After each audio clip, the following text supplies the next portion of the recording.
What's up, everybody? Welcome to Crossroads PlayStation Podcast, Boss Rush Games. I am LeRon Dawkins, and pressing square beside me this week, as always, are my ever-present fellow stationaries.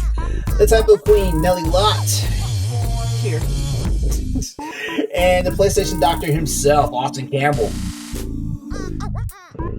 That's right. I was having my mic muted, so I didn't. So I'm just gonna say it. NCAA. Wow. I mean. Oh yeah. Wow. Listen, I am excited and terrified at the same time because we've been begging for NCAA football to come back, but we are terrified of Madden. True. Madden 21 was probably the worst Madden since probably 12. And so it's kind of bittersweet, and yeah, I mean we might get into it later, but it feels good. It feels good it's coming back. The other bad thing is, college players are probably not going to get paid anything anyways, which was what this was all about in the first place, right? Quote unquote. So yeah, it's bittersweet. Yeah, so basically I'd already had the notes like wrapped up for the show, and was going to coast right on into this, and EA just pulled that major audible on me. So we're going to roll the punches tonight. Hopefully everybody out there is having fun, but let's get right into the housekeeping so we can get this going. All right, this is episode 22 of Crossroads, the PlayStation Podcast of Boss Rush Games. Each and every week, we come together with our friends around the internet to bring the latest in news, rumors, games, and general discussion in the world of PlayStation. Crossroads is live on twitch.tv/X's803, Tuesday evenings at 8 p.m. Eastern Standard Time, and we are glad you are here and are a part of our conversation. If you're unable to join us live, make sure to head over to youtube.com/BossRushGames or any of your favorite podcast services every Thursday to listen to the show. If you like the show, now is the perfect time to hit the subscribe button, and please share, rate, review us wherever you check out our show. It helps us out immensely with our discoverability. Also, make sure to check out our growing family of podcast shows available on BossRushGames.com, which we will mention a little bit more about as we get to the end of the show tonight. So, how's everybody's week been? Busy. Busy? Yeah, busy. Yeah. Busy but exciting. And it's only Tuesday. For you guys in the future, yeah, it's only a Tuesday, and it's crazy. How's weather, Nellie? You're down in Florida. Are you even seeing anything noteworthy down there? It's just been 43 degrees so far, but that's a little brisk for you guys. I'm still in t-shirts now. I've been waiting for this. Well, up here in Virginia, we've been catching the tail end of that nor'easter that hit the Northeast actually. Since Friday, it's been back and forth between snow, rain, and just ass bitingly cold. Ooh. Yeah. Wow. I can't imagine. Oh yeah. It's legit wintertime here now in our area. What's going on in Oklahoma, Austin? It's cold and dry. It's not even. We don't even get the fun snow stuff. It's just dry and really, really cold. I used to hate being in areas that got dry cold because you get nosebleeds so fast. Yep. I've actually had a nosebleed like 2 days in a row now. It's just bad for allergies. It's bad for everything. Yeah, it makes people miss humidity really quickly. Yeah. Trust me, we'll get that in the summer. Oh God, yeah. You know what? I will say this though, like Virginia has a lot of humidity, but I do not miss that Texas humidity. I don't miss it at all, man. It's like it's like you step outside and within like 15 seconds, it feels like someone's just poured like a whole jar of corn syrup down your pants. And it's like, it's disgusting. Oh, no. Yeah. Basically, and Oklahoma is like a 9 and Texas is like a 10. It's like it's just elevated to another level of Texas. Yeah, Texas humidity, man. Like it will slap it. Actually, I say Virginia humidity will slap you in the face. So I don't even want to know what Texas humidity does to you as far as the scripters go. It slap your whole body up and down. Not the way you want it. Yeah, you might be into it. You might not be into it. You'll have to ask Josh. He's from Texas. Oh yeah, that's right. Yeah, well, you see, he's trying to. Well, Josh, who y'all may remember from our show 2 weeks ago, he was on the show 2 weeks ago, and Josh has been looking at some of the community relations positions for some of the different game developers. So we wish him luck. He's been putting out some resumes and stuff. So yeah, definitely wish you luck, and can't wait for you to come back onto the show, Josh Finney. Definitely. That was a great show. Stop doing that tower casual show. No one likes Destiny. No, he can do a tower casual show because they're about to get another spotlight show real soon with the Monster Hunter show. Whenever me and Jacob get this thing going. As a matter of fact, I think it's time to invite Jacob to the show so our audience can meet him before we wind up in our separate little corner doing the Monster Hunter stuff. Yeah.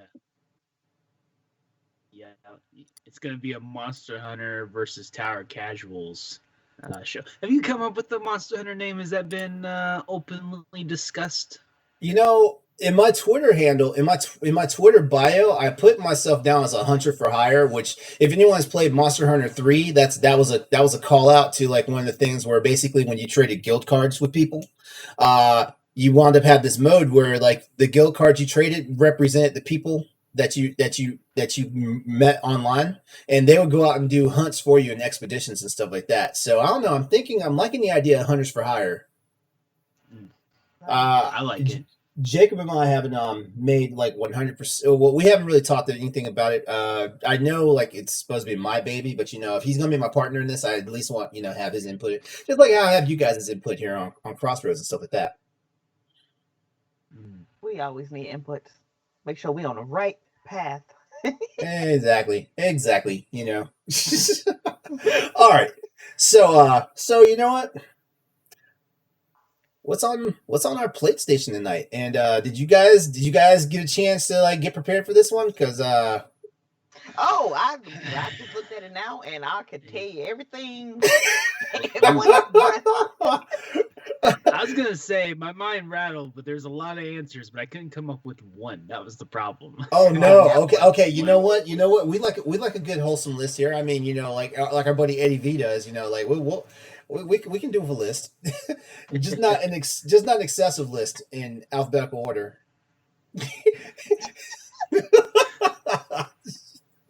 We'll be here all night. Yep.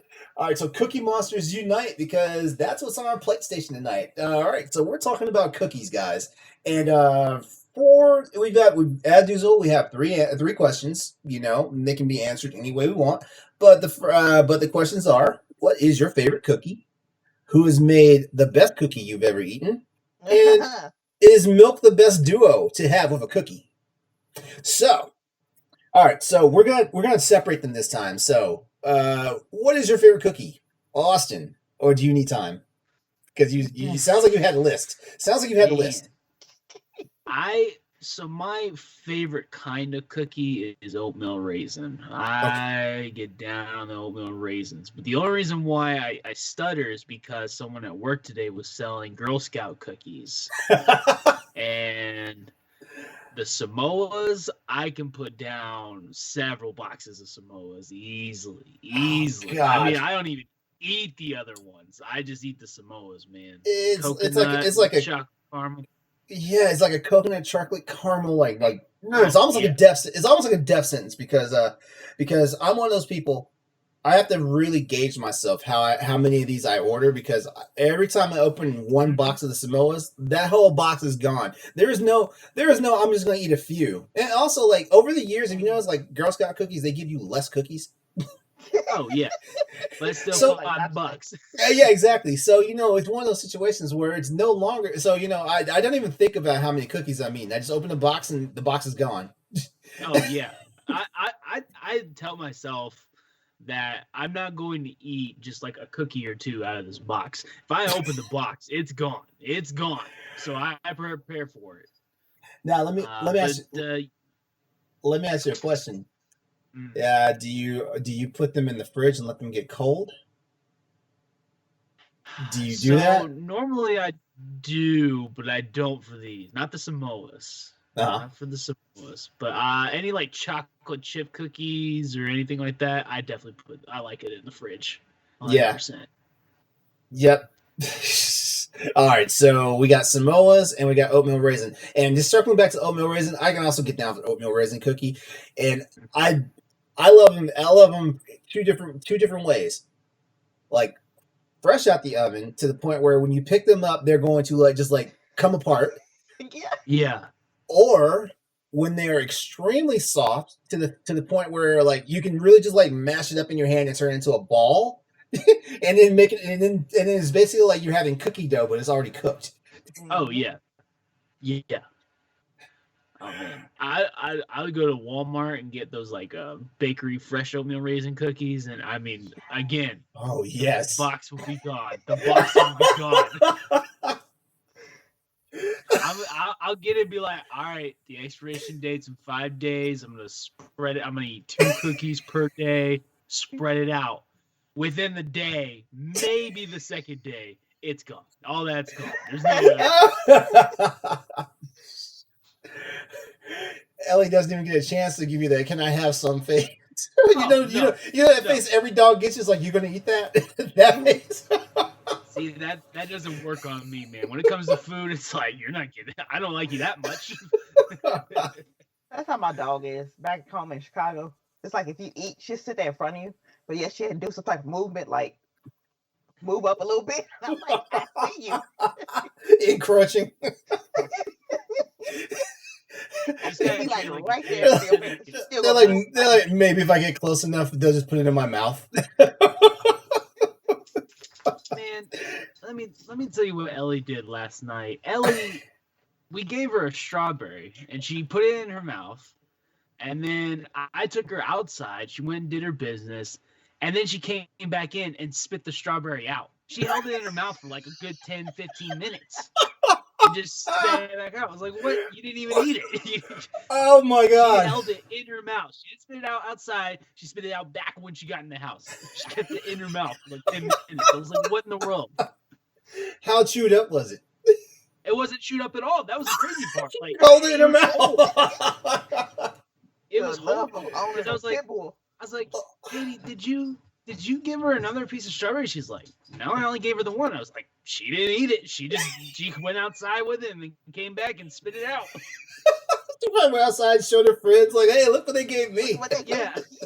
I don't know what it is, but oh, that's hilarious. I swear, dogs are almost they almost trip you out just as easily as little kids do. Like it's funny the stuff that dog will do sometimes. Nellie, what's your favorite cookie? I have 2 favorite cookies. All right. One is a white chocolate macadamia. Mm-hmm. Oh, another. Mm-hmm. And my other favorite is a peanut butter cookie. Hold on. Wait. Not any peanut butter cookie. Uh-oh. Oh. My cousin. I don't know what she does. Your mama? No, I live with Okay. I live with a cousin down in Florida. Okay. She made some a week ago. They didn't even last. How big of a batch was it? Was it like because nobody 2 big pans. Okay, so that was it. So that was in the fry. So that was at least 3 dozen cookies in. Oh, I should say to bake. That was at least 3 you remember dozen. in Cinderella when Gus was carrying those little corn? Yes. Little corn. That's me in the middle of the night, just.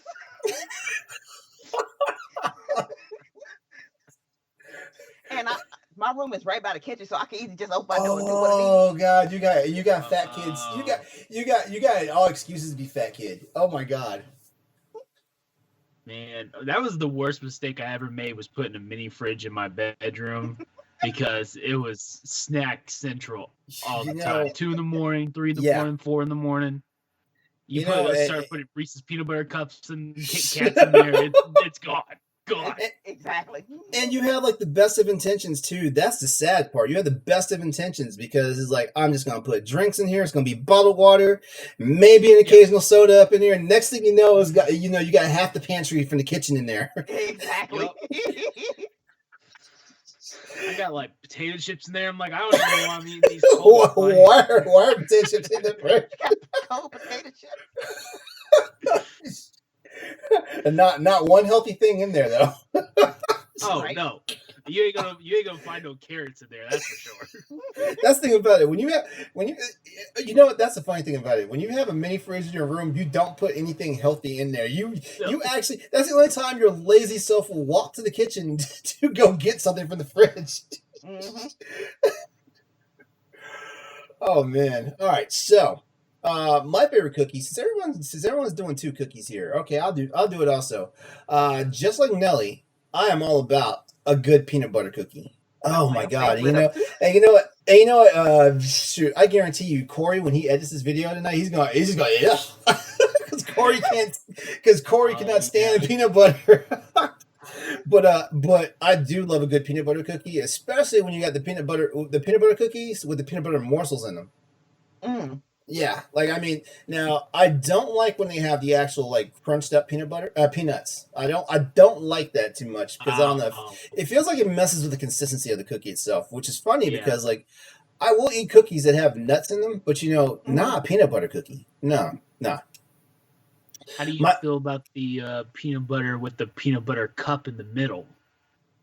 That's decadence, but that's also overkill. Like it's like you're doing the most with this cookie right now, but I'm going to eat it. Right. My other favorite cookie actually is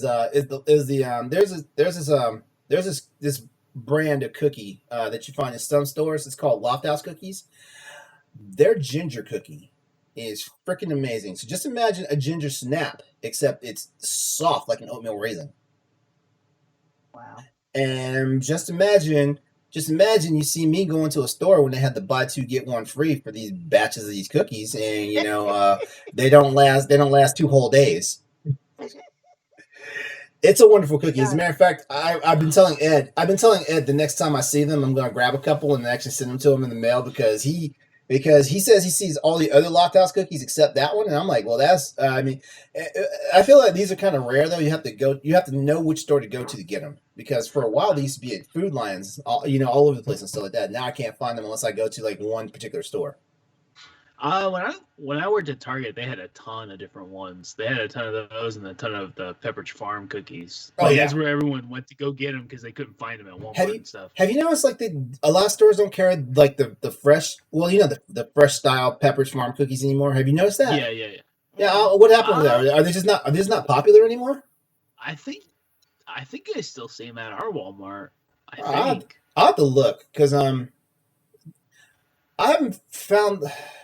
I guess I haven't really looked hard enough, but I haven't really found like a lot of the soft baked, Pepperidge Farm cookies. I'm always seeing like I'm always seeing like the shortbread cookie ones, like not shortbread, but that consistency, like like that, and then of course like their traditional ones and stuff like that. Yeah. But yeah, those are my two cookies. Let's see, Nellie, who has made the best cookie you've ever eaten? You already said it earlier. It's your cousin peanut butter cookies, right? Either hers or there is a place that I used to go to in Chicago, and I think it's everywhere. Miss Fields. I don't know if y'all got a Miss Fields in I've heard Virginia. of it. Yeah, I've heard of it. They make some pretty good cookies and stuff too. But yeah, my cousin's peanut butter cookies. I'm just gonna be a jerk and say that the peanut butter cookies I make are like the best I've ever eaten. But then again, that's because I kind of embellish them. I'm like this. You gonna have to hook us up with food anyway when we come together. Well, once COVID's over, I'm taking a tour to everyone's house, and they're like, Logan's gonna have to make me stuff, and LeRon's gonna have to make me stuff. It's gonna be Celeste. I'm gonna have to go see Celeste. You know what? Have some gumbo. You know what? Just for you, Austin. You get out this way, or I get out your way. I'll make the Vietnamese fried wings. Ooh. And I know Nellie's gonna be like, "Oh, I can't be left out of this." Yep. Hey, we don't have to wait till COVID's over. We could just. Well, in Virginia, no groups no larger than 10. So I think we covered. Hey, that's 2 people. We're good. Oklahoma, you can have 40 people. It's all right. Whatever you want to do. Celeste is in the house with us tonight. Our very own 1v1 hostess. And yes, we would definitely love to have some of your gumbo, girl. We would love to have some. And a seafood bowl. Oh yeah. Oh yeah. Austin, who's made the best cookie you've ever eaten? My mama. Hey. No competition. No competition. I mean, I guess Chick-fil-A's got some good ones. Subway's got some good cookies. There's a place, Reese's. I don't know if y'all have Reese's. Reese's, I think it might be a local thing, but haven't heard of that place. But yeah, I mean, or Sam's. I like Sam's better than Walmart. For some reason, Sam's tastes better than Walmart, but on the open raisin. But yeah, you can't beat the homemade. Don't matter where it's from, as long as it's made at home. Mm-hmm.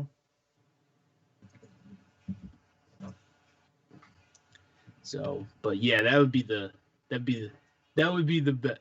If I'm going to get cookies the best way made, I'm going to someone's mama's house.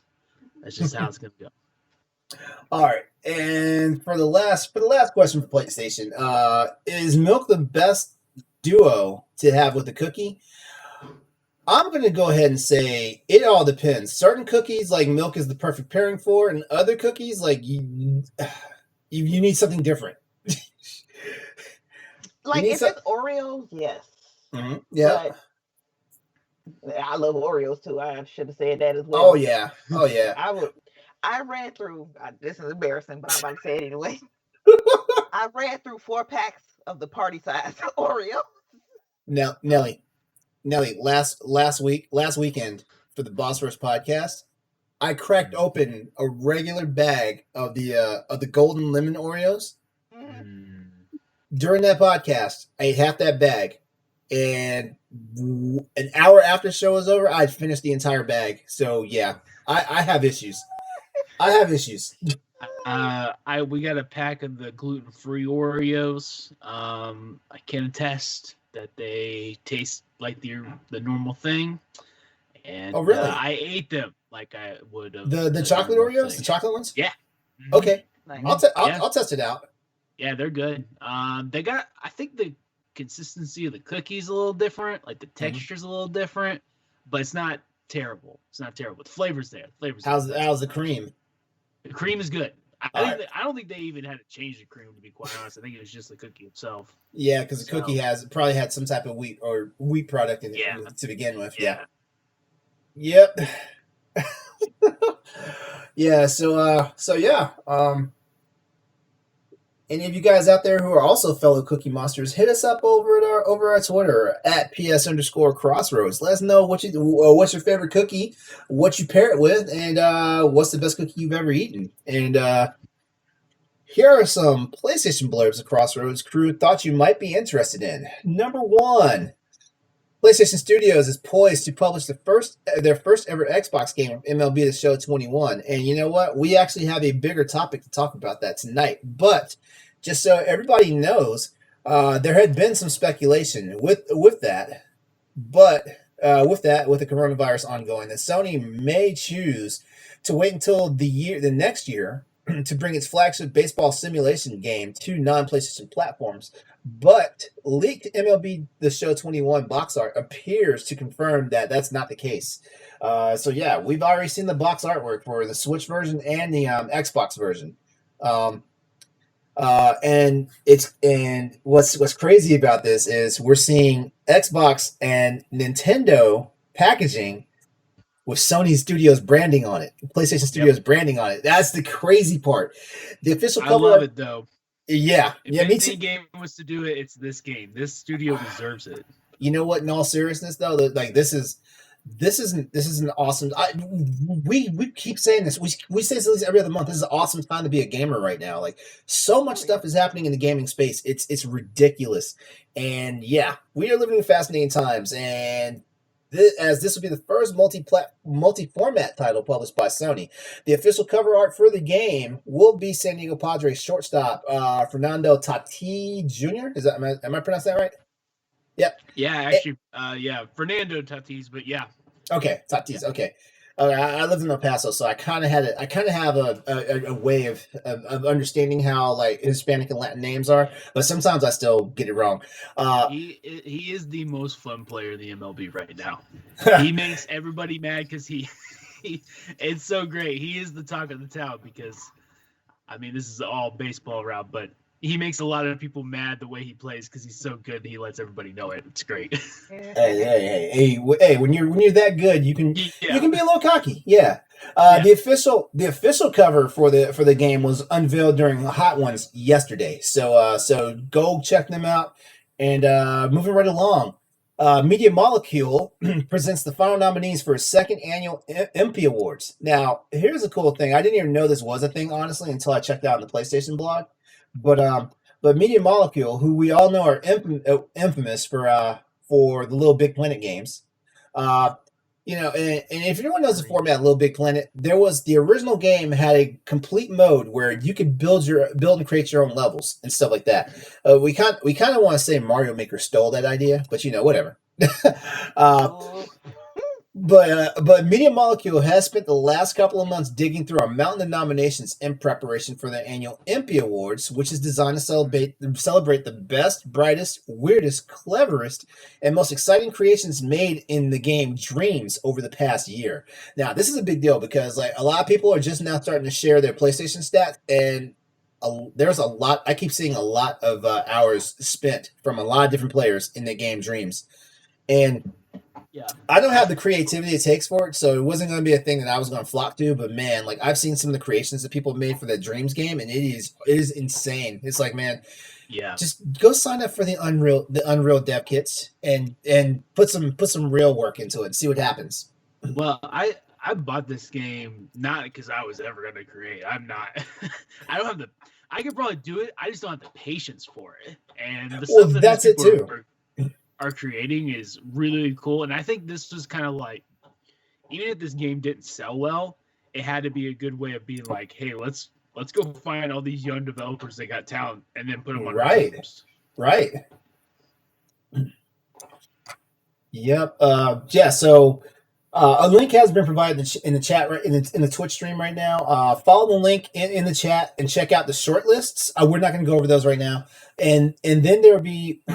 Then there'll be, for what is described as the Glitzy Awards ceremony and birthday celebration on February the 14th, Valentine's Day.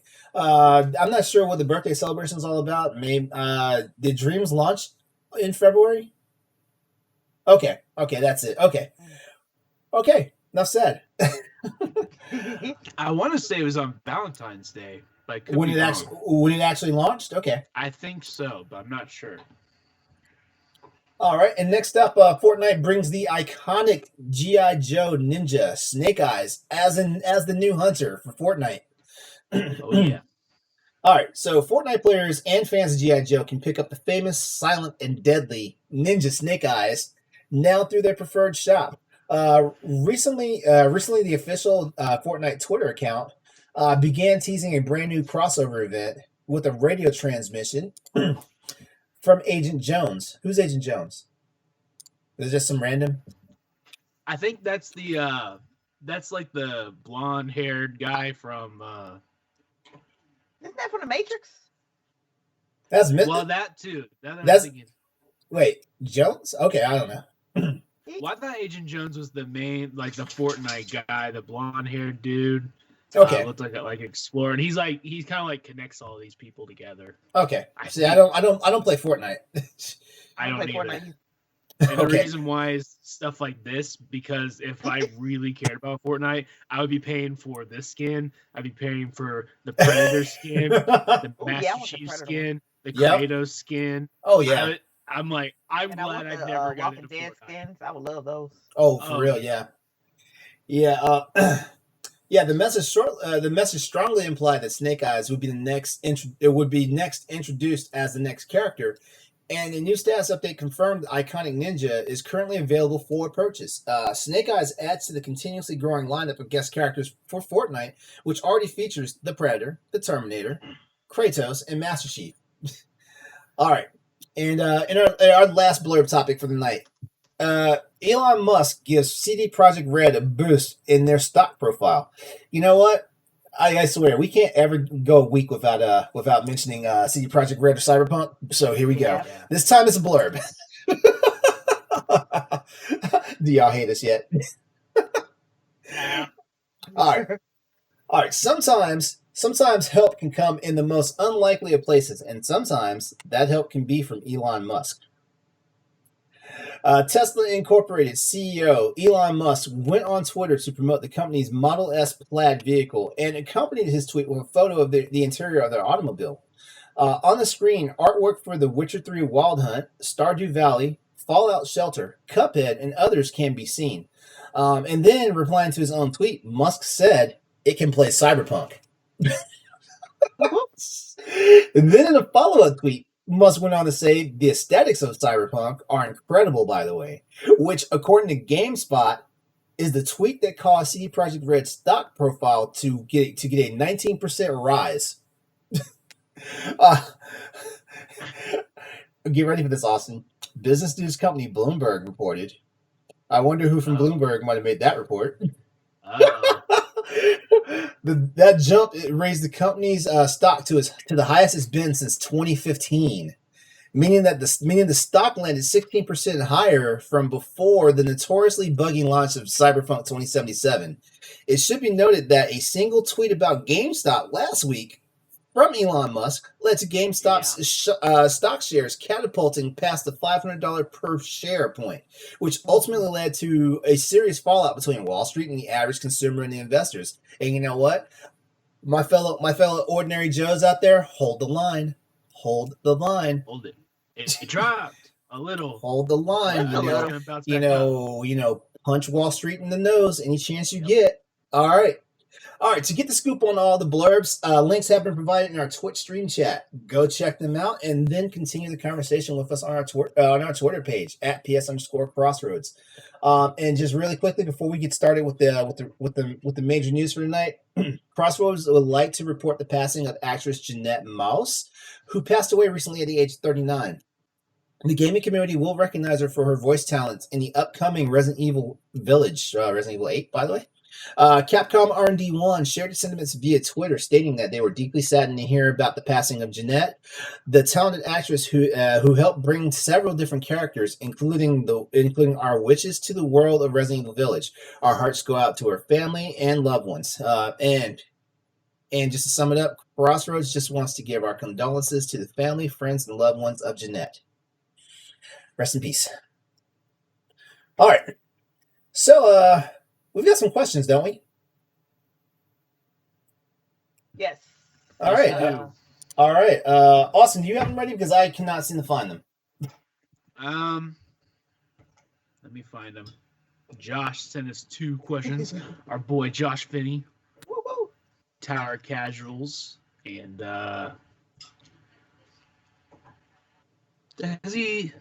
what's his streaming channel? Do you know? For Tower Casuals? No, what's Josh's streaming? Shoot. Hold on, I'll find it. He says.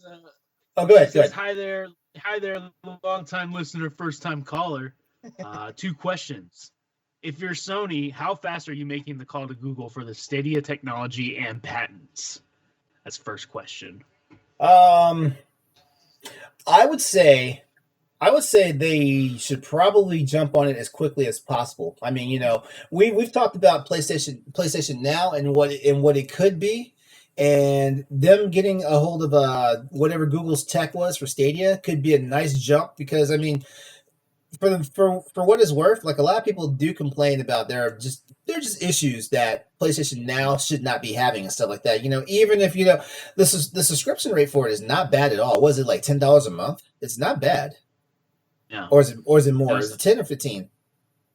thought it was I 10. think I think I think it's 10. I think it's Yeah, I 10. think it's 10. I believe I'm seeing 9.99 because don't you get like a free like game like when you first sign up, like Yeah. you get free use of a game for like X amount of time. Mm-hmm. But Mhm.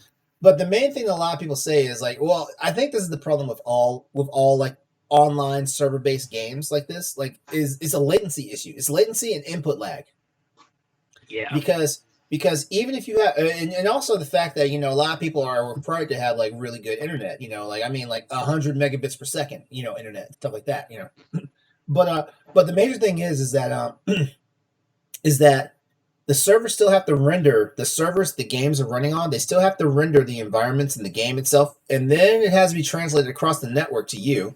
And then what you do in reaction to it has to be translated back across the network to the servers.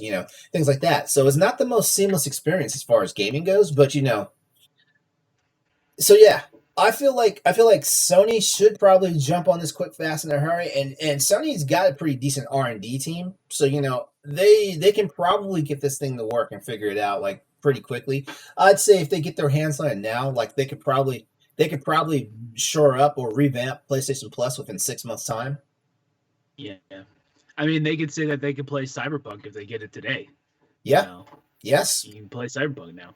that's true. And I do find it a little interesting though that as soon as it's like Google stuff comes out, now I'm seeing more of the Amazon Luna stuff coming out. Which And wh- that which I had a which is question, like which I have questions about that, by the way, but we're not going to talk about that tonight. which well, yeah, not to get too deep into it, but I do think it's interesting like maybe you see how well Amazon Luna goes, and if it doesn't go well, maybe their stuff will be better than Google Stadia. Who knows? Yeah. I Well, just I don't know if the Sony's in the market for that right now. I don't know. I If don't they're think the so. ones I don't think going so either. for it. My Now, roommate, the second question. uh-huh. Oh, go ahead, LeRon. I was just gonna mention my roommate who's really big into tech. We were talking about it last night, and he was like, all honesty, like with cloud gaming and games, coming directly off the servers and stuff. It's either between Amazon or Google realizing it. So the fact that Google kind of bowed out of it, well, and they didn't so much bow out of it. Stadia is not shutting down. They just shut down their two major in-house studios that develop for it. So it doesn't mean the platform is going anywhere just yet. It just means that they're not actively doing any development for new games and new content. Right. Well, in-house, they're not doing any of that. It seems like they might still be a service, but them as a platform is just gone. It's not. That's not going. Yeah. But the second question he asked is now with the Google Stadia and all the game stuff, where does Jade Raymond land at ideally? Ooh.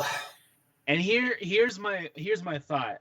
I would like her to go back to Ubisoft and get this Beyond Good and Evil 2 some kind of stability. My thoughts exactly. Because I don't know if she went to Xbox, it'd be like great, they got more talent. If she went to Sony, great, they got more talent. I don't know if she would go to Nintendo just because of like the games she's made has been like Assassin's Creed and like Watch Dogs and stuff like that. That's kind of what she was part of.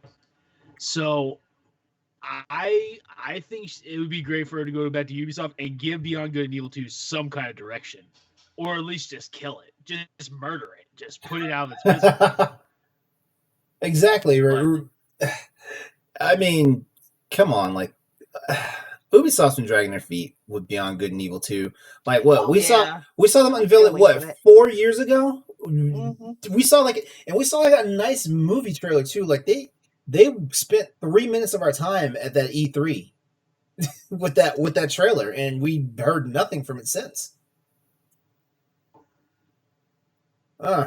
Yeah, I agree with you, It's Austin. in development hell. I don't know. I guess. Yeah. I still picture that game like in my head. Like I remember because it was like a chimpanzee, and he's like on some kind of hoverboard in between two giant ships. And I can picture it in my mind. I was like, where did it go? It flew off into space. And that's the other thing. Like this game, like I don't understand. Like, you could kill this game and call it something else. You could revitalize all these tools because Yeah, it doesn't even look like Beyond Good and Evil to me. it Like, doesn't. other It doesn't. than a couple of creatures, it doesn't look the same. Yeah. It's like I would have no connection to it. I can't remember. Is it even the main character, the girl? Was she even in the trailer? I don't remember seeing her in the trailer. Who, Jade? I don't remember seeing her in the trailer. Yeah. I'm actually about to look it up. All I know is All I know is that game sold like gangbusters across GameCube, PS2, and Xbox. I had it for PlayStation, I think. Yeah. I played it, I just don't remember it. Yeah, I played it, but I don't remember it either. I just remember the pig talking about Jade. Which, by the way, to fight all of his Jade. I'm like, bruh. By the way, at bossrushgames.com, our friend Celeste put up an article talking about her 5 favorite females in games. And I'm just saying, Jade's on there. So you definitely go check that out. Go check that out. I was just thinking about that article. Yeah, definitely go check it out. Any more questions? Ed asked me a question, but I'm trying to figure out what exactly it means. So let me read it to you, and then you tell me if you know what it means. Okay. It says, when do you expect the 1,000,000 copy of a sale for PS5 titles? The millionth copy of a sale for PS5 titles? Yeah. I feel like... Now, I asked him, I said... Oh, cut out on us. I don't know. Is Demon Souls there? I don't know how much Demon Souls is sold. I don't know how much Miles Morales is sold. I don't think I've seen any of the numbers just yet. It's gonna take a while for the main reason why it's gonna take a while for these games to reach a million units sold is because unless people are buying them digitally, on the lower platforms, which Demon Souls is not on the lower platform, and the PS4 edition of Miles Morales, I'm trying to remember, is that out yet or is that coming soon? I can't remember. I mean, it's out. I think the PS5 version is out. I just don't know. I mean, have we sold? Okay, I looked at it now. 4.2 million units of PS5 has been sold. Yeah, but we don't know for sure how many are in actual individual hands, though. Mm-hmm. Right. So I would say that it's probably gonna be. I would say Miles Morales will eventually get there because I don't think Returnal's going to be that million seller right off the bat. No. So I'm gonna say Miles Morales will definitely get there. I think over Demon Souls and definitely Little Big Planet and stuff like that. But my prediction is, and it's one of these 3 games that'll hit the million sold mark and hit it fast. It's either gonna be Ratchet and Clank, or Gran Turismo 7, or actually I'm gonna say God of War. But I have a funny feeling if things go the way I think they are, thanks to like the game crossing over to the PC recently, Horizon.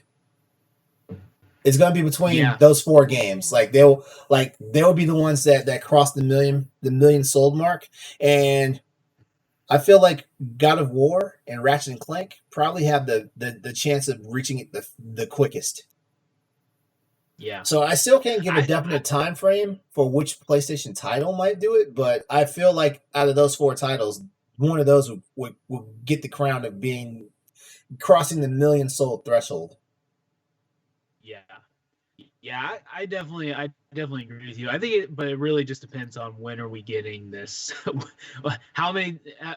So right now, 4 million units have been sold. We don't even know if all of those are at people's houses by now. Right. A fourth of the people would have to buy a certain game, and I just don't think that's in the cards at the moment. Not many people are buying games for systems they don't have in their house. I can tell you that right now. Yeah, and I mean that's just the fact of the matter right now. As a matter of fact, we'll be talking about that in a little bit. Yeah, good questions though. Yeah, so if you want your question read on our show, tweet us at ps_crossroads or email us at crossroadspspod@gmail.com. As a matter of fact, let me throw that in the chat because I've heard a rumor that like we have some ridiculously long email names here at Boss Rush Games. So let me throw that in the chat right now so you guys can direct your questions there. All right. Now it's time to break into the latest news events for this week, and we're gonna get this one out of the way fast because we have something we really want to talk about tonight here at Crossroads. All right, so the PlayStation Plus games for February are out now. Like they were announced late last week, and they are out now. So today is the day. The February PlayStation Plus lineup is ready for you all to get your hands on right now, and this month's haul is pretty impressive. No, there's no way any way you slice it. This is one of the most impressive like games drops we've had on PlayStation Plus. So dazzle the crowds with creative chaos as you run, ram, and slam into vehicular combat of Destruction All Stars, which by the way is free on the PlayStation Store. Free for PlayStation Plus subscribers through April. Through April 5th. Yeah. All right, and then we have the Control Ultimate Edition, which is a PS4 and PS5, the PS4 and PS5 editions, which is the updated version of the popular 2020 title from Remedy. Players will master supernatural abilities and wield a shape-shifting sidearm in this third-person action adventure from the devs responsible for Max Payne and the Alan Wake series. Just remember, the Ultimate Edition includes the base game as well as the Foundation and the AWE expansions, which AWE stands for Alan Wake. So just remember that. And then our third game, which is probably one of the ones that a lot of people are excited for, especially if you previously had a PS4. Concrete Genie, which was a multi-award-winning title, action adventure title, has players picking up a magic paintbrush and working to return the polluted town of Denska to its former bright and bustling seaside self. Concrete Genie has some very unique gameplay, and a lot of people that played it on PS4 also mentioned, it was a really good VR title.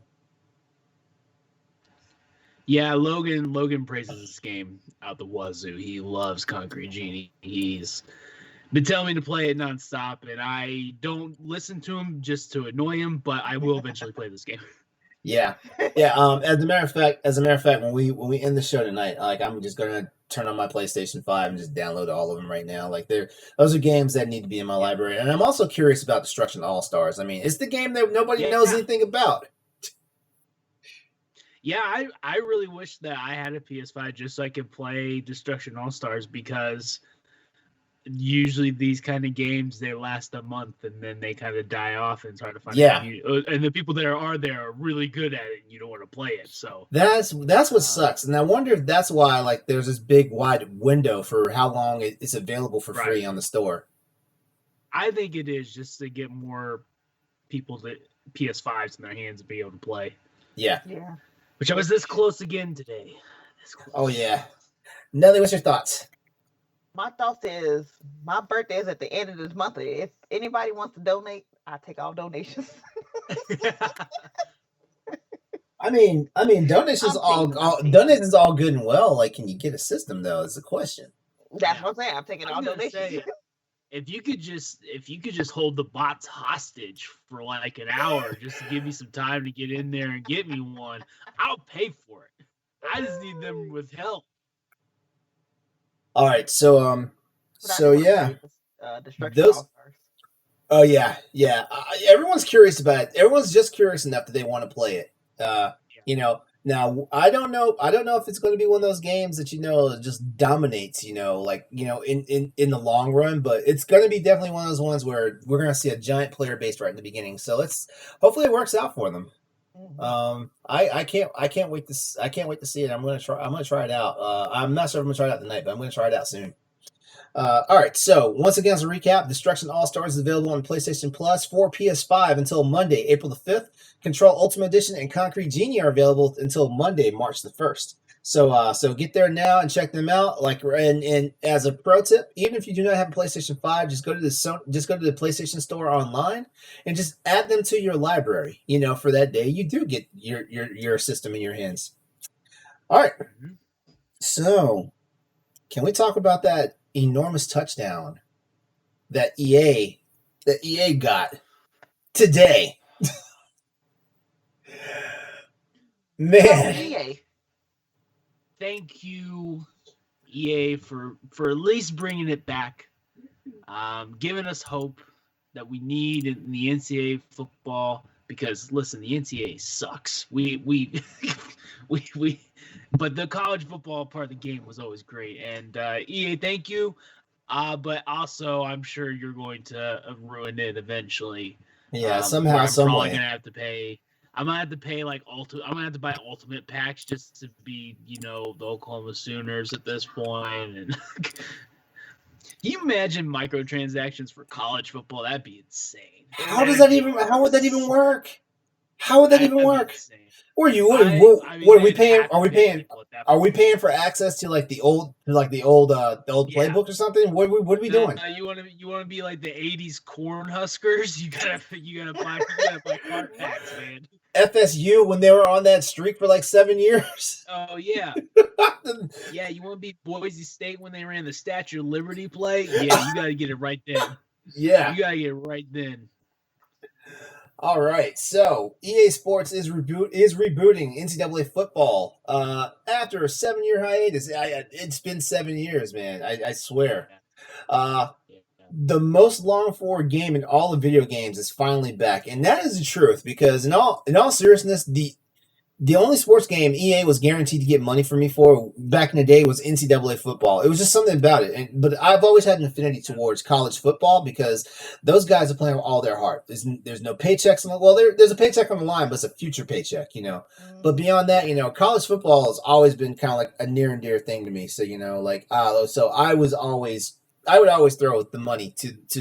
I wouldn't buy every year's college football game, but I buy every other year because once the internet really became a thing and you could update your rosters, we're using a nice little using a nice little spreadsheet, that you download to your memory cards and stuff like that. Oh, it was a wrap. Yeah, and NCAA 14 still has a giant community that still plays it and still does the roster updates and stuff like that. To find a copy, it's like $200. Like if you try to find an NCAA football 14 copy, that's used. That's not brand new either. So right. It's got its own community. People are gonna be excited to play. I'm excited to play. I always liked. I don't watch college football, and that's mainly not because of the sport, but mostly just because the NCAA and all the people in the lead. Too much politics that ruin it, but. I've always liked the college football games better than I do the NFL ones, so it's exciting. I'm really excited. I'm ready to be like Tulsa University and beat Alabama in the championship. I'm ready to go.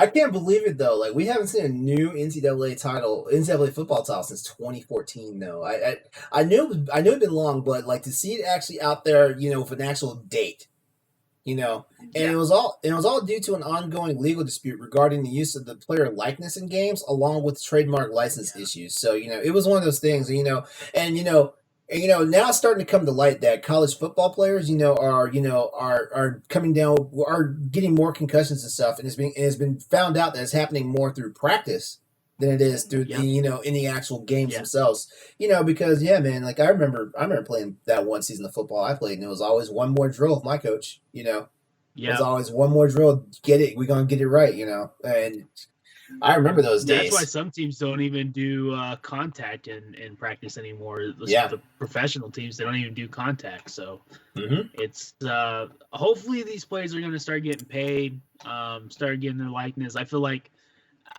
they deserve it a little bit. They really supply all the money for every other sport in the college sports. Like baseball and basketball and volleyball do not bring any money. It's all football that funds the other stuff. So and gymnastics.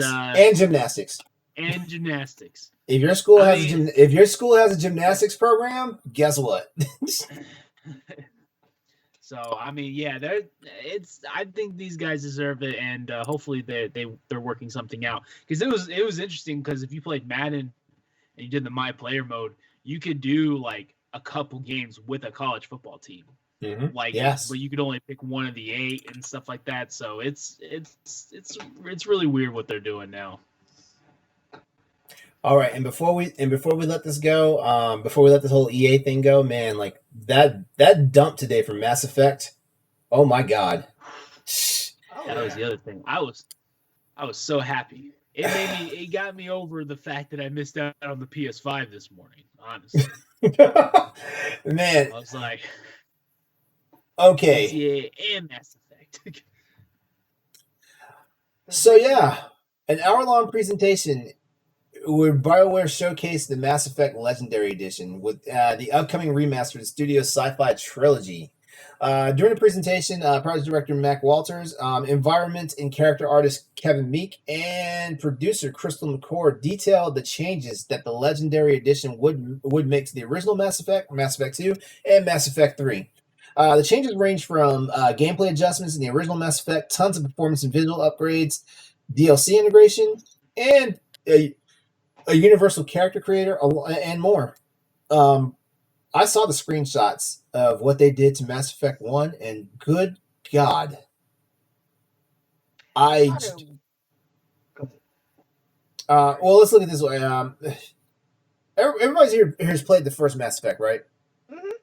Okay, so you remember the very first planet? You remember the very first planet you landed on, Eden Prime? Yeah. Okay, let's just put it this way: the sky is no longer red.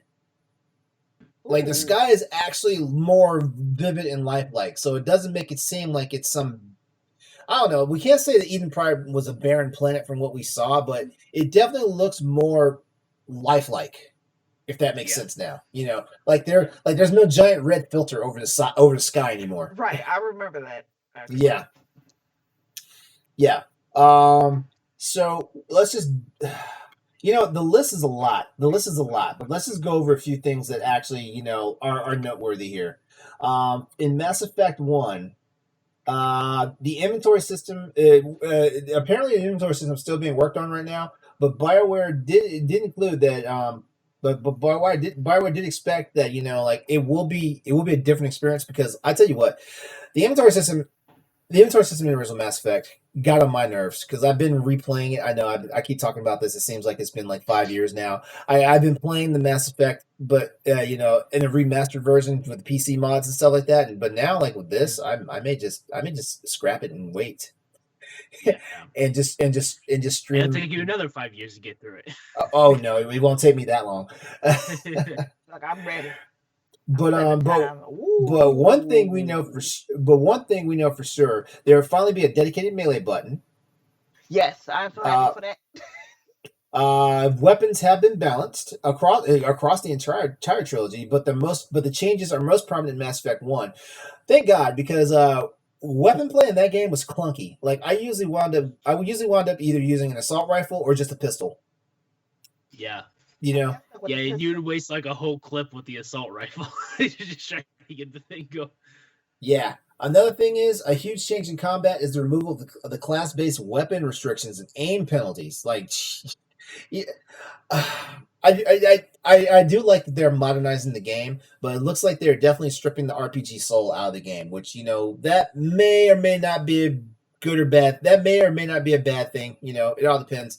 I think in 2021, like, we're different gamers than we were in 2007. Mm-hmm. Yeah. So who knows? Maybe I'm speaking out of turn and stuff like that. Let's see. In scope aim has been smooth. Cover pass, which means the cover pass includes movement to the AI pathing, which means when you actually give your squad mates commands, like they actually follow them, and it flows a little bit better than what it did. Rebalance XP for the level 60 cap, which means you don't have to do New Game Plus to hit level 60 now. More consistent autosaves, which that's actually a big deal. The boss encounters been improved. Cooldowns for first aid have been improved, and unified mini games across all the platforms, but no indications as to whether or not this means that the PC's Ring game or consoles versions of Simon Says or we don't know what's happening with that yet. Maybe we'll get a Mass Effect Gwent card game. I'm down for that. Oh, I don't know. It'd be interesting to Well, see. we said months ago that it was all going to depend on Mass Effect 1 and how On Mass much they Effect would 1. gut it. Yeah. And I think we can all agree that it's good. It Yeah, looks good. It looks like it's going to be playable and not a pain to get through. It's exciting. I feel like we're not going to be disappointed at all. There are story changes to Mass Effect 3, which there is no additional story content coming because the devs did look at what was on the cutting room floor, but unfortunately, the stuff that was cut from all 3 games couldn't easily be put back in for the remaster, and they'd have to be rebuilt from scratch. They did say That said, the extended cut is now the official canon ending for the game. So like it is what it is. I personally didn't have a problem with the way the game ended, but that's because I played the trilogy front to back. Like as soon as I played them in the trilogy, so I bought that entire box set with all 3 games. I played 1, 2, 3. I didn't wait. There was no lag time between the years, and I didn't have a problem with it.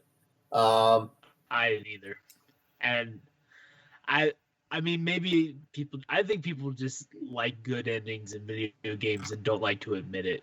That when you get a bad ending in a game, people just sour on it. Like Far Cry 5, that's been one of my big ones. Is like, I love that game, but it ends in a very bad way, and people did not like it for that reason. I was like, man, I like that it's different. I don't like that there's good endings all the time. That's boring. It's kind of like how people are really butthurt about the Game of Thrones finale. Well, I don't know anything about that, but the whole last season was rough. So rough, yeah, rough is a good word. Rough is a nice way to put it, I guess. Yeah. What's a bad way to put it? Let's see. Going on. Let's see. There's a universal character creator, which basically means that your characters, no matter which way you, the Mass Effect 1 had its own set of like palettes and templates for the characters, and then Mass Effect 2 and 3 had their own. But now it looks like they're all unified across all 3 games. So the character palettes from Mass Effect 2 and 3 can now be used for character creation in Mass Effect 1 as well. So that's a cool thing about that. There's a unified female Commander Shepard across the trilogy. Originally, the FemShep design wasn't finalized until Mass Effect 3, so BioWare is taking this opportunity to retroactively add her into Mass Effect 1 and 2, which means there is now a default FemShep, which looks more like the one on the cover that we saw from Mass Effect 3. Funny story, I would have actually played with FemShep if she was featured on the cover alongside Male Shepard in Mass Effect 1. I would have actually considered playing her. But given that the first 2 games had the Male Shepard on the cover, I was like, by default, he must be the character they wanted to use. So that's right. That. Yeah. Right. So funny thing about that, almost every DLC will be included. The Legendary Edition contains over 40 pieces of downloadable content, including the story expansions, armor pack, weapon packs, alternate outfit packs, and that also includes the Dragon Age armor and the Genesis comics. Some things will be available at the very start of the game, while others you unlock as you play. Pretty much everything is here, all but one, the Pinnacle Station DLC from Mass Effect 1. Though you can still play it on the 360 and the PC. The DLC wasn't available for PS3 because the source data was corrupted by the time BioWare was making the PS3 version of Mass Effect 1. I'll just say this. As a player of the Mass Effect trilogy, and the Mass Effect being pretty fresh in my brain right now, the Pinnacle DLC, the Pinnacle Station DLC, wasn't really a make or break thing for you to have played in Mass Effect. So in all seriousness, I really didn't miss out on it. I played the PC version of it, and I feel like it was a good time waster, but that was about it. I don't know. Maybe I'm wrong. You guys can hit me up. You guys can hit me up on social media if you think I really need to give it a better look. But we already mentioned the new visuals and performance of the game overall. Rebalance of Mass Effect 3's Galactic Readiness. The Galactic Readiness, for people who don't remember, that was a giant map of the Milky Way galaxy, and you had to have certain conditions fulfilled that would get the Galactic Readiness up to a point where it was easier not so much easier to defeat the Reapers at the end of the game, but it was easier to hold off the onslaughts that were coming, in the final showdowns and stuff like that. So I do like that because I do remember burning up a lot of time. Like I even had to stop my game and like go to strategy guides and look online at FAQs and stuff, trying to figure out like what I could do for the Galactic Greatness. But it was also because I have this problem when I know I'm getting close to beating a game. I get so caught up with the characters and stuff that I don't want the game to end. So I'm trying to do every single thing I can to prolong the game, as long as possible and stuff like that. The Legendary Edition will be playable in 4K HDR, running 60 frames per second on Xbox One X, Xbox Series X and S, PS4 Pro, and PS5. Though BioWare told us the team is still optimizing the remaster for the new console generation to make it a more consistent and smooth experience. On the PC, those frame rates will be unleashed, which means that, we can get 144 frames or whatever your monitor's good for and your graphics card can put out. Yes. You know which version I'm getting it for. I understand. I do host the PlayStation show, but I'm getting it for the PC. It's understandable. No. Oh. Oh, Nellie said no. Okay. Actually, you know what? Nellie's right. You should send us your PS5. You should send me or Nellie your PS5. Oh, no. We already know how this story is going to go. Like, I'm going to ship a PlayStation 5, and it's going to get lost in transit. Oh yeah, someone steals Toss it. it up, whoever catches it. Exactly. Yeah. So yeah, I would love for you guys to experience. I would definitely loan y'all my PlayStation, but I can't trust in it across multiple state lines, hoping it'll get to you guys. Just buy a crock pot and then put it inside the crock pot box. No one's gonna steal a crock pot. You buy one of them for $10. Well, I think it was a FedEx person. They had delivered a PlayStation 5 and they wrote on the receipt, you should have got an Xbox because it's better. Yeah. Like, wow. Yeah. I was like, woo, somebody's salty.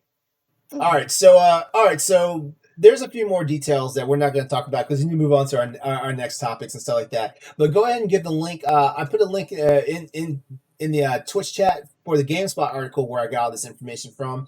And guys, wait, did we say when the game was coming out? We did not.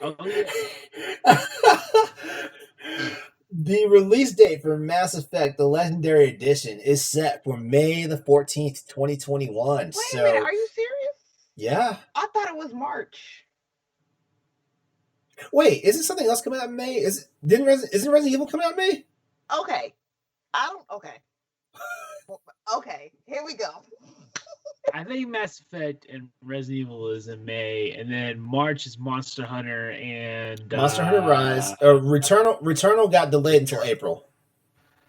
Returnal got delayed until April. Yeah. Here's the problem. I read a leak. Uh-oh. That Dying Light 2 is coming out in May. That's right. Yes. May's gonna be a loaded month, and isn't Nintendo about to drop like some bombshells in May too? Because like we've got the 35th anniversary for Metroid and Link this year. Mm-hmm. That's all. It's like May is gonna be kind of jam packed because I have a choice now between Resident Evil and Dying Light. I know everybody's like, "Oh, you're a Resident Evil fan. You should go with Resident Evil," but I'm like, Dying Light is my jam. I've learned recently that Dying Light is your thing. I've learned that recently. So when are you gonna be streaming it? That's my question. I want to see you play. Oh, you want to see me play? Yeah, I can do that. As a matter of fact, we got hype all of our Boss Rush games people up. Whenever you get on streams, I was on Dan Murphy's stream Sunday night while I had Arsenal X in the background. He was playing Mario Maker levels, and you know what? Yeah, it takes a certain type of person to play damn Mario Maker levels.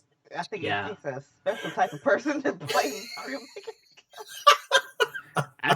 That's why I don't stream, because I'm not good at those kind of games. It's just gonna be bad. It's gonna be me yelling a lot and grunting a lot and just dying. No, the reason why I say that because Dashy Games, the way people create these levels for him.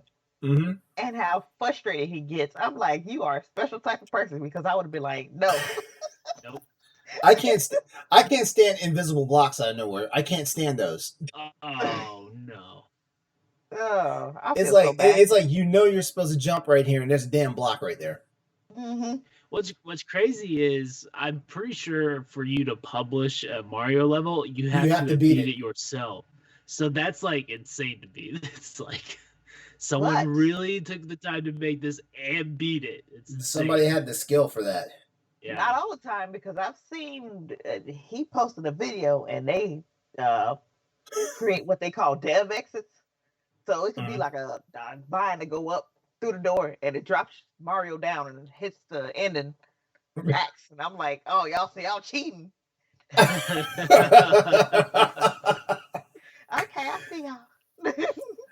All right. All right. So to get more of the news from on the Mass Effect Legendary Edition, check out the link we provided in the Twitch chat, and please keep it coming. You know, we're Mass Effect fans here at Crossroads, so we would definitely love to see you guys talk to us more about it. I'll make sure that our Discord has a Mass Effect what's it called, a community, or it's not a Channel, subreddit. I What's it guess. called? Channel? A channel? Uh, Okay. Server? Okay. I'm still noobish to this stuff. I just I use yeah, I just use I don't I just use I just Discord use to mine for chat. movie nights on Fridays. So All right. All right. So next up, Gran Turismo 7 on PlayStation 5 to provide the best experience in the series as of yet. All right. So Digital Polyphony has announced that GT7 will be more like the classic entries from the series, which I know everybody here is on board for. I'm sure yeah, of it. I haven't played a yeah. Gran Turismo in years. What was the last one you played? Because the last one I played, well, the last one I seriously played was 3. The last one I played was Sport. Yeah, I I was played still on Sport the in PS1 when I was VR. playing. Oh, So I played I Sport in VR, but 4 was the last one I really played. Uh-huh. And I was like, I don't like these games. Why am I making myself play this? It's something about the simulation games. They were fun in the very beginning, mm, and after you played so many of them, it's just like, man, why am I doing this to myself when I can just easily play Grid or Burnout or or shoot, Hang On or something like that. What's funny is Midnight I Club. don't know how many times I did the tutorials for Gran Turismo, and Mhm. if you know where you play it, and you stop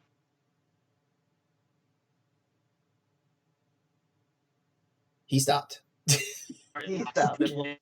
machine tutorial. It's like, oh yeah, like that one is, yeah. It's I don't know Oh how many times god. I've done those Oh my tutorials. god. I forget Remember what that song's called. every game the freaking S class licenses. Oh my god. That's where a lot of our time was spent in that game, like going through all eight tests in the S class license. Mm-hmm. Ugh. Anyway, it's already been reported that Gran Turismo 7 on PlayStation 5 will be a combination of the past, present, and future, which means that it will include full length solo mode, which everybody everybody has been wanting since what, GT Sport? Don't give me the Pretty line. much. Yeah, yeah.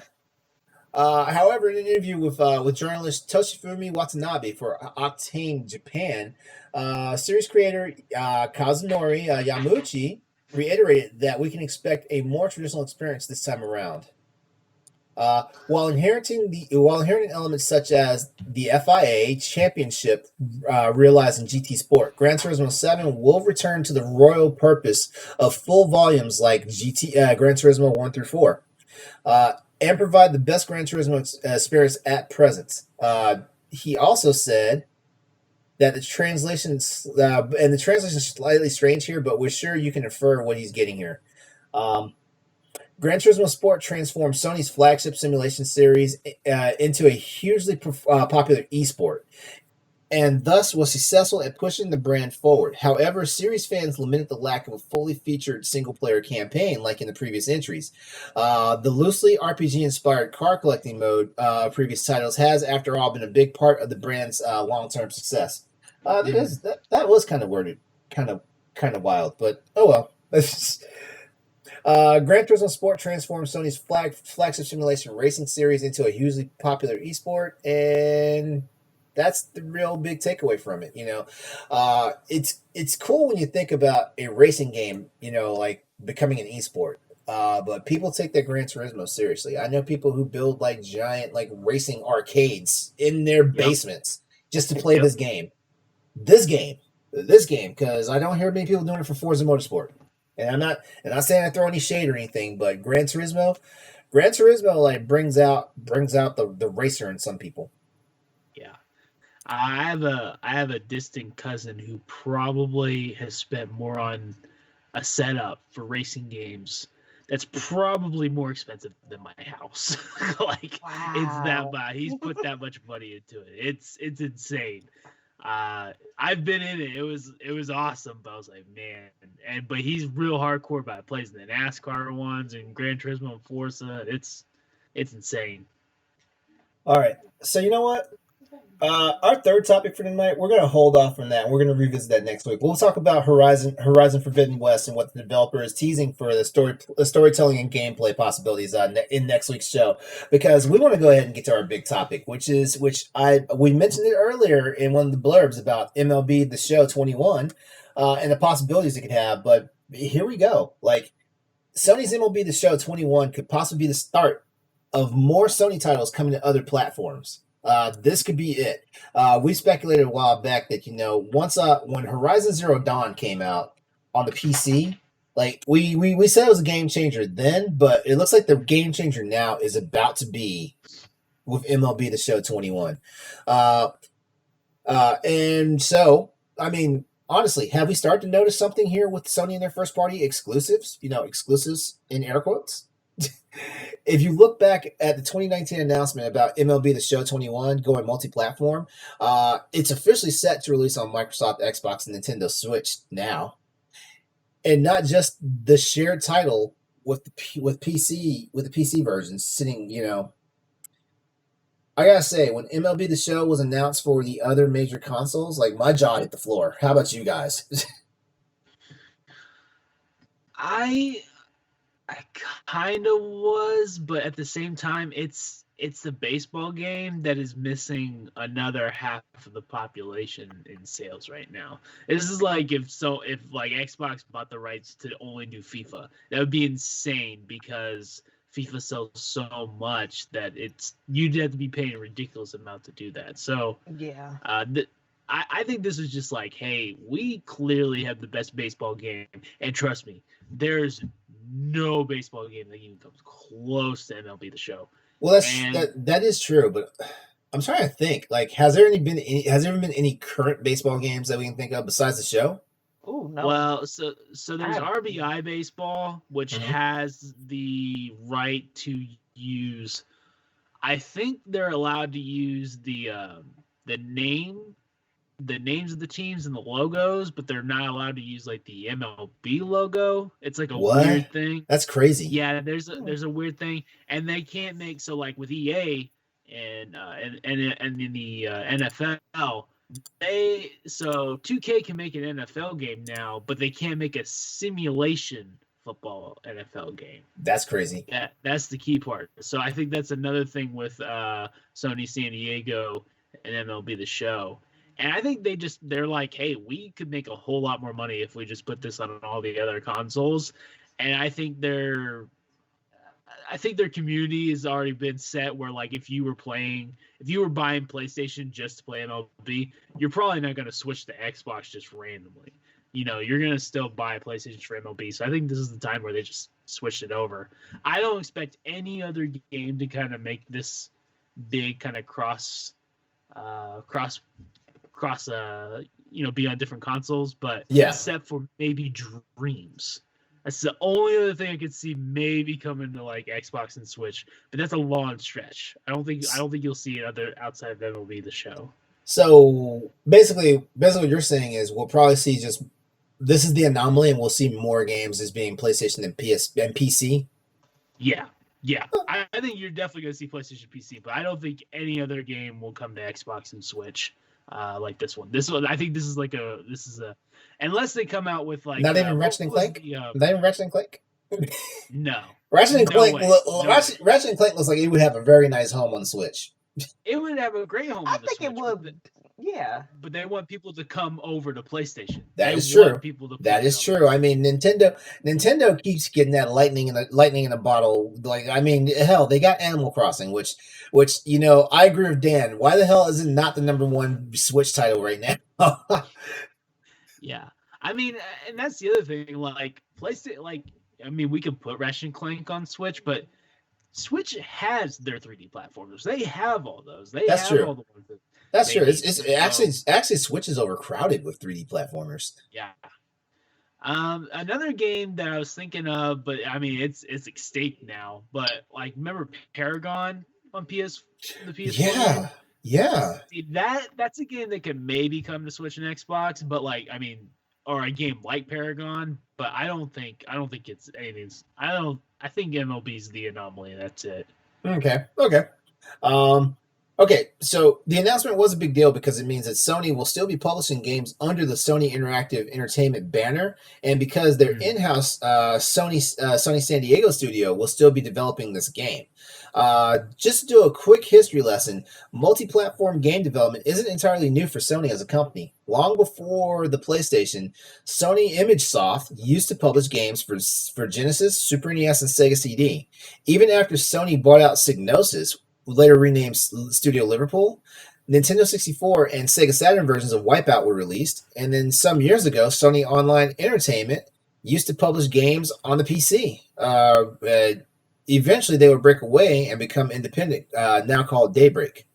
More recently, Sony formed Unties, a publishing label for indie games, which I know like that makes a lot of people happy, just hearing, which has published games on the Switch. But the PlayStation banner has never once been associated with any other platform outside of Sony.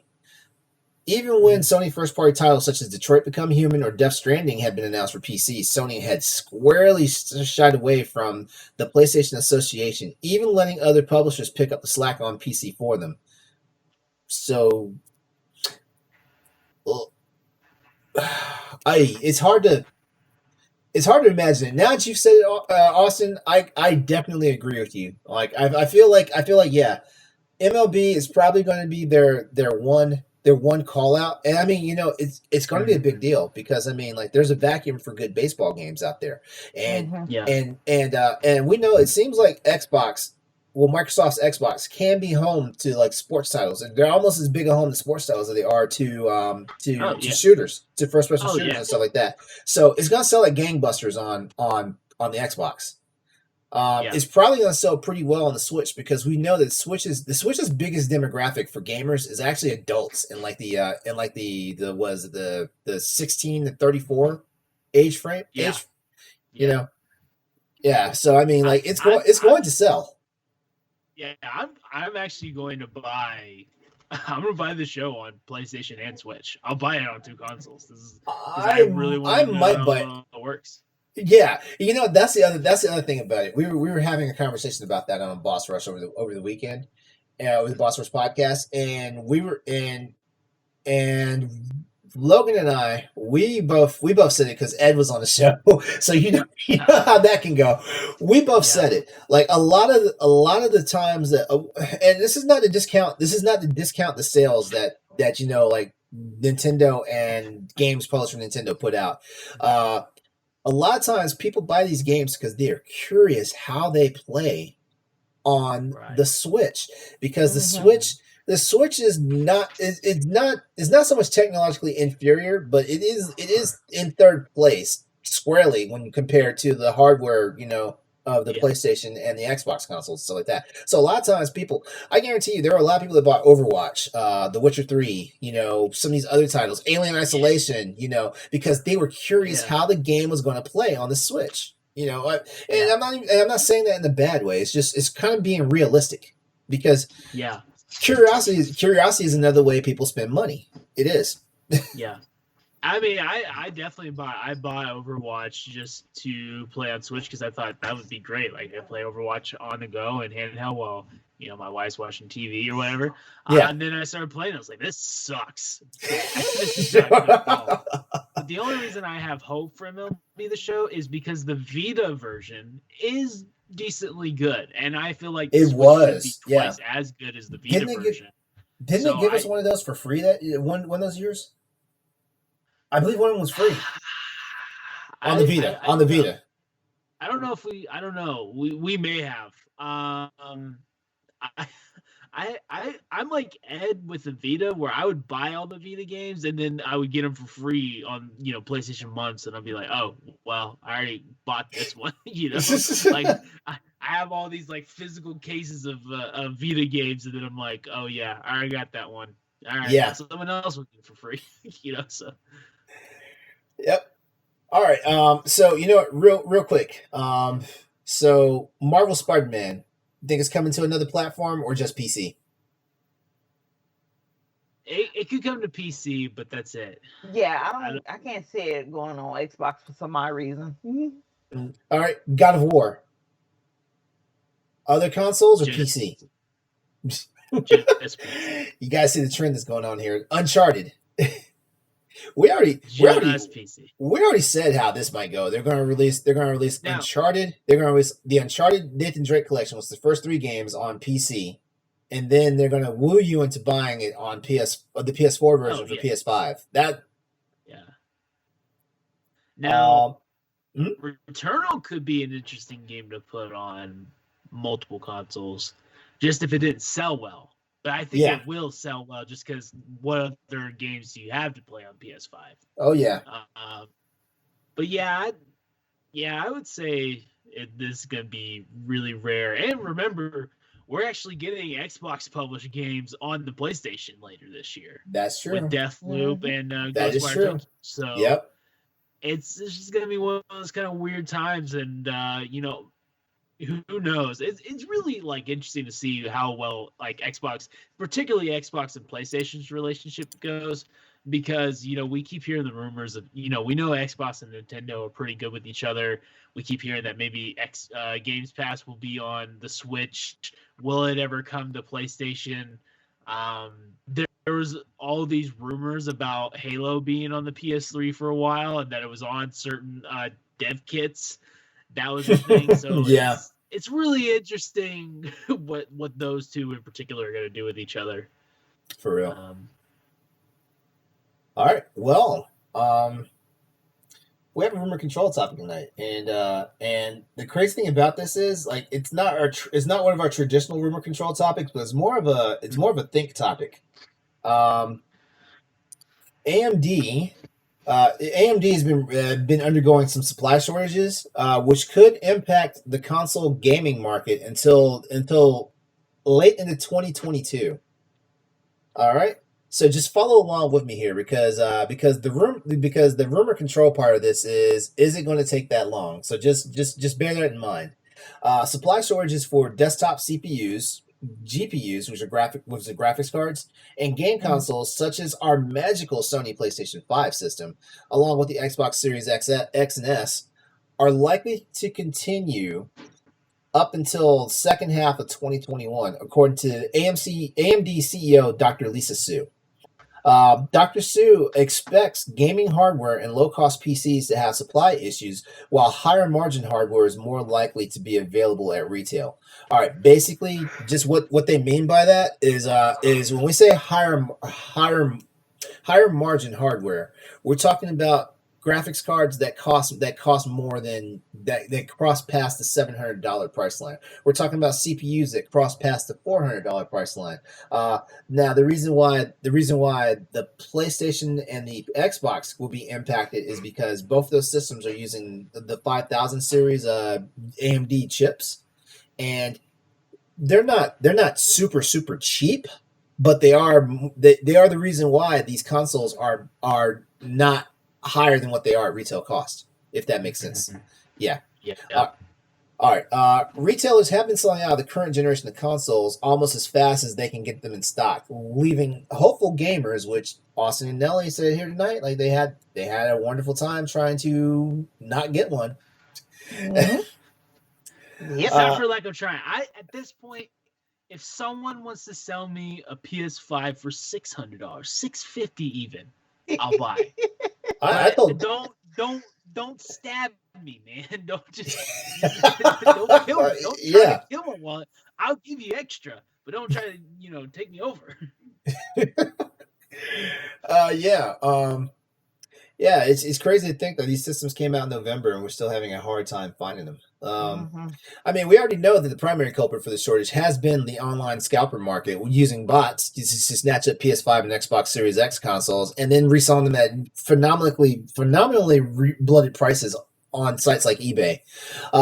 But adding that into the mix is that CPUs and GPUs have gotten scarce, and by that I mean like I haven't been able to upgrade my graphics card in my PC yet. I have not been able to get my hands on a GTX on an RTX 3080 graphics card from Nvidia, nor have I been able to get my hands on a 6800 from AMD. So there's the other problem, and this is enough to make all sorts of gamers, all sorts of people extremely nervous. Dr. Sue explained that the ongoing coronavirus pandemic and the 2-year-long trade war between the U.S. and China, which the tariffs have gone up. Now it's a 25% tax incurred on like imports from China, which means that my wonderful $700 graphics card that I still have not been able to get is now going to be more expensive. Yep. And that's before the scalpers get in and try to blow up the price. Yep. This has all caused issues in developing the company's Ryzen 5000 processors, which in turn has led to shortages of the PlayStation 5 and Xbox Series X consoles that are powered by them. As a result, Dr. Sue expects a tightness of supplies leading well into 2021, which isn't helped by the chips AMD does have in its inventory being in various states of construction. So basically, like they've got some chips that they're unable to finish as of yet because of supply and demand issues. These AMD processors are the lifeblood for 2 different consoles. And now just remember, like everybody's asking, what about the Switch? The Switch is powered by NVIDIA processors that we haven't heard what's going on yet, but we know with NVIDIA having its own problems producing its own GPUs, this could be a reason why we haven't heard any real news about the new Nintendo system as of yet, because there's been speculation that we should have heard something by now about the next incoming Switch, either upgrade or the successor to the Switch. Mm-hmm. Yeah. Hopefully AMD's issues in manufacturing and delivery are resolved as soon as possible. But I mean, do you guys think that 2022 might be? Do you think that's a long shot, or do you think we might have a little bit of ease on that? I'm hoping there's some ease to that, because if not, I mean, I feel like us as gamers, we're gonna be struggling for a little bit, especially with like some of the newer games that's coming out, especially by you being a PC gamer. That might just cause all kind of ruckus. Well, it kind of burns me up. My roommate got his hands on a 3090, which is like the high dollar one. Like I want the 3080. He got his hands on a 3090, and so it burned me up because that one not as scarce as a 3080, but he got his hands on one. But you know what was cool about it? He's like, hey, like I have a 2080 that I'm not using, and I'm like, hey, that at least brings me one generation closer to the current PC gen of gaming. So yeah, so I finally retired my 1080. But I don't know. It's scary to hear about this, and with everything that's been going on in the world right now, if the one thing I can say about the gaming community, we found solace in the fact that we were able to play video games. We found that, and, we had an online community, jump on Xbox Live, talk to some strangers, they become your friends all of a sudden, and then they're your friends, while everybody's stuck in the house, with COVID and stuff. Just different experiences. It's almost like we're almost getting back to an arcade feel, because a lot more people are playing in community lobbies for games now, and so we're seeing more and more different people. They're not just playing the same people day in and day out and things like that. Yeah. So, Austin, what do you say? Do you think this affects their relationship in the future with AMD? I don't think so. Because the one thing it's not like AMD is doing anything purposely to hurt like launches or sales of these systems. It's one of these things that it's hurting everybody. PC market. Right. I'm hearing whispers that even Apple got into trouble this year. Behind shortages with product and stuff. They also had a quality assurance problem last year too. Like they it wasn't as big as like the Galaxy Note 7 debacle that Samsung had, but it's I can't remember the details of it, but Apple did get in some trouble with some of their tech. Yeah. Yeah, I really hope that this gets resolved. I mean, it would pretty suck. It would suck pretty bad if it was already 2022 and we're still not seeing them. Because everyone who says, well, we'll wait till Black Friday. Well, it's probably not going to happen on Black Friday. Like, you might not even get it then. Everybody wait for Black Friday this year. That. Yeah, you might want to wait until next year Black Friday. Right. It's better luck. Yeah, it sucks, man. I now with God of War and Horizon Forbidden West, you gotta think if we don't have the PS5s readily available, you're gonna have people who be like, well, I don't really want to play this until I have a PS5. Yeah, because I wanted to play on the good quality, which makes me think, hey, maybe we'll put it on PS4, PS5, and PC right off the bat, and not even make a waiting period. That way, PC players can still play it right now and still buy it right now, make up for that cost. Which also brings something else into account. This also hurts how fast games go on sale or hit their first price drop, because if there aren't enough units out there for people to get tangible copies, that means these games are just gonna sit. Shoot, we could be seeing our own trend of Xbox and PlayStation games staying at $60 or $70. Like Nintendo games have always been. And it's mainly because there's no one to sell them to, so they have to stay high.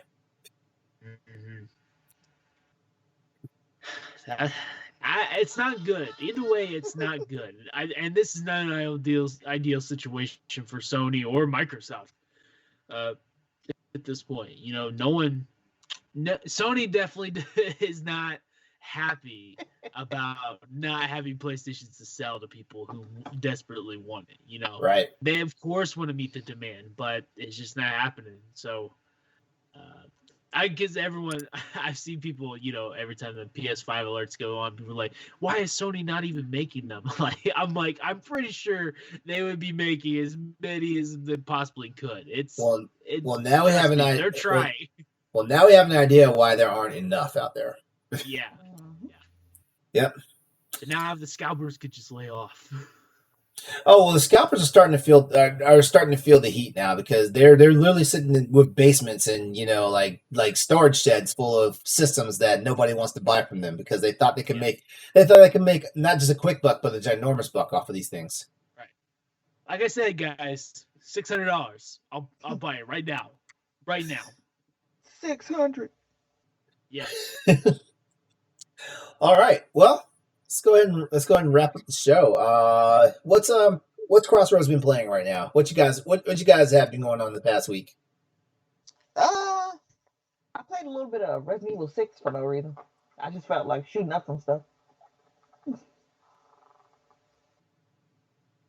Wait. Which campaign is your favorite in Resident Evil 6? It's a close tie between Leon's and Chris's. Okay. Like a real close tie. Leon's is the one that felt the most like the traditional Resident Evil. Mm-hmm. And Chris's was the Call of Duty type deal.